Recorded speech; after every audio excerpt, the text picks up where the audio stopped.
it's Darlene here from Cranky Crow, and today I'm going to be talking about paint.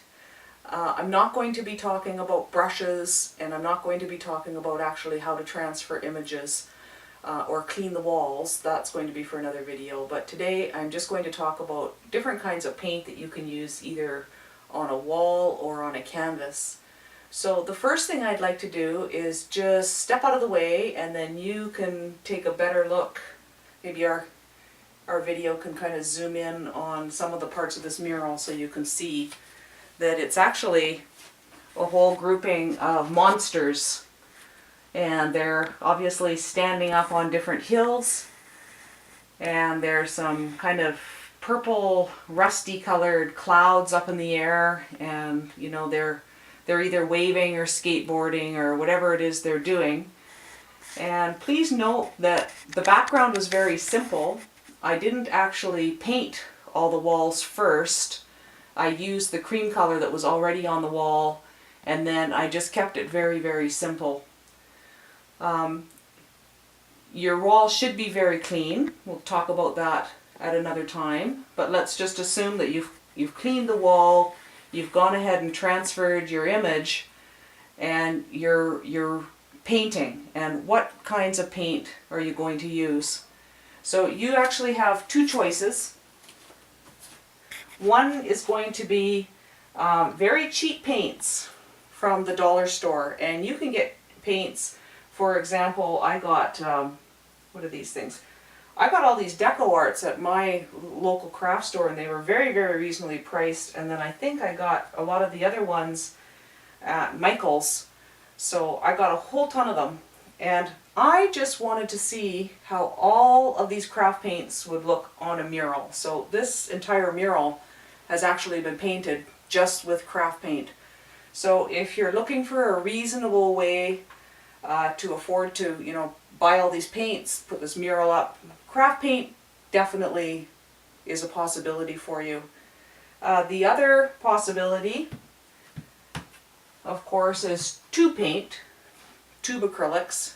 In both cases, craft paint and tube paint have to be acrylic, right? That is the main thing you're looking for, and the reason for that is that oil paint will take something like 6 months to dry, and it's toxic. The fumes that are given off in oil paint are very, very bad for you, and obviously would be bad for a child in a room. Acrylic paints will dry very, very quickly. They're non-toxic, and then later you can actually wash them. So craft paint as well as your tube paint has to be acrylic.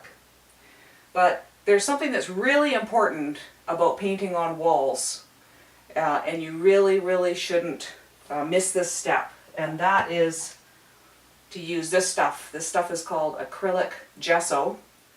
This is a very reasonably priced gesso. I got this from Walmart, and as much as I hate to give Walmart a plug, they're very reasonably priced for a lot of their art supplies. The gesso that I get from the art store is arguably a better quality. I don't know. But if you're just looking for a starter bit of gesso, that's a good place to go. Just go to the art section in Walmart and you'll definitely find it there. Now, imagine I've got my image, maybe I've got another monster right around here, and I've just got my outline. The first thing that you should do is give it a little coat of gesso. The reason for this is that the paint that's already on your wall can be quite slippery. And if you just go ahead and put your paint on, you can see that it's quite streaky. So I wonder if we can zoom in on this guy. I purposely did not put gesso under this guy, and then I used all my reds and my oranges, and I don't know if this is going to show how streaky this is, but he's pretty streaky. And the problem was that the paint was going on both thin and thick, so it might not look like it, but I probably have at least 6 coats of red or orange on that red to try and build it up, because it just was looking like a little bit of a mess. And then if you go up here, I then with this guy used my gesso, and the paint went on way better. It was even, it was thicker. But one thing I did note about this guy, with my blue, I wasn't all that crazy about my blue color, and this is when I was using my craft paints.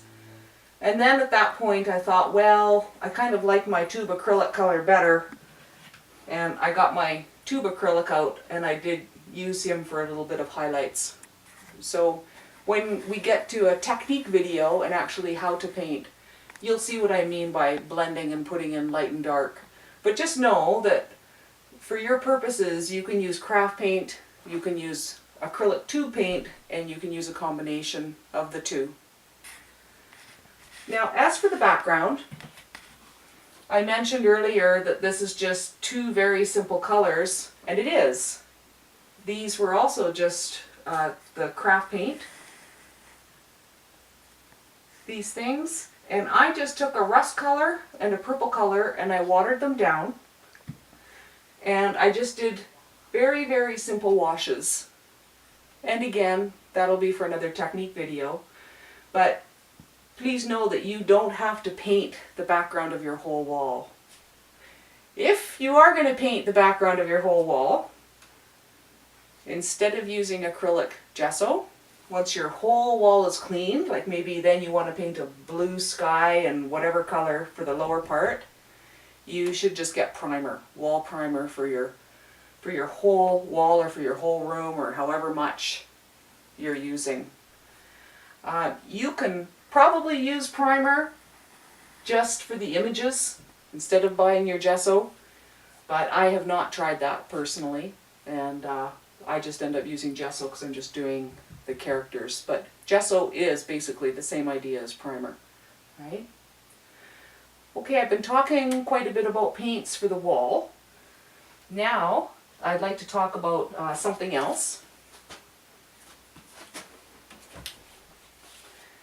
Here I've got a canvas, and you can see that in this painting it's a bunch of flying sheep with some balloons. It's Race Day, that's the title of the painting. So this was a lot of fun to paint. First and foremost, when you buy this kind of canvas, in this case you can see that it's a framed canvas and that I have painted all the way around so that it really doesn't need a frame, it can just hang. If you don't want to paint a whole mural, then by all means just paint some canvases. They're so much fun, they're so easy. When you buy this canvas, when it's in the plastic, it will usually say primed. Sometimes it will say triple primed or double primed, but you want to see that word primed somewhere on the labeling. If it doesn't say primed, for example, sometimes when I've been teaching kids classes and I bought canvases from the dollar store, there's no mention of the word primed and they really don't look like they've been primed because they're not quite as white, then I'll give them a couple coats of gesso first. So I would highly recommend that. I have not had very good luck using craft paint on canvas. I have tried. I personally find it gets pretty splotchy. And my recommendation is that if you're planning to use acrylic paint to do some images on canvas, that your best bet is to go and get some reasonably priced tubes. Now, these can be very expensive. There are some very good quality products, for example, you know, Winsor and Newton, that's a big name, and Golden is a big name. This one, Amsterdam, there's a really great series. They're a little bit more reasonably priced. They're a standard series, which means they're more of a basic series. That's a very big difference in price with some of these paints. So you can, by all means, get a lower priced tube acrylic, but you will find that it's a better quality than a lot of these ones that you might get in the craft store or the dollar store. So for canvas, I would recommend tube acrylics. One last thing, if you're making a choice here, is maybe you want to add a little bit of texture. Maybe you're wondering how I got these looking kind of fluffy. Can you zoom in on that a little bit? So what I did when I got to the point of painting the sheep, I use this stuff called molding paste. And you can get big quantities of it called molding paste. You can also get some other stuff called modeling paste. And really, truly, they're pretty similar. I haven't really seen what the difference is. I think one is a little bit thicker and chalkier than the other, but they both seem to do the same thing. And all you do is you take a blob of this and a blob of your paint and you mix it together, and that's it. You can kind of swirl it around, let it dry, and then you can do whatever you want to paint it or to stain it. So again, we will look at that another time. Thank you very much.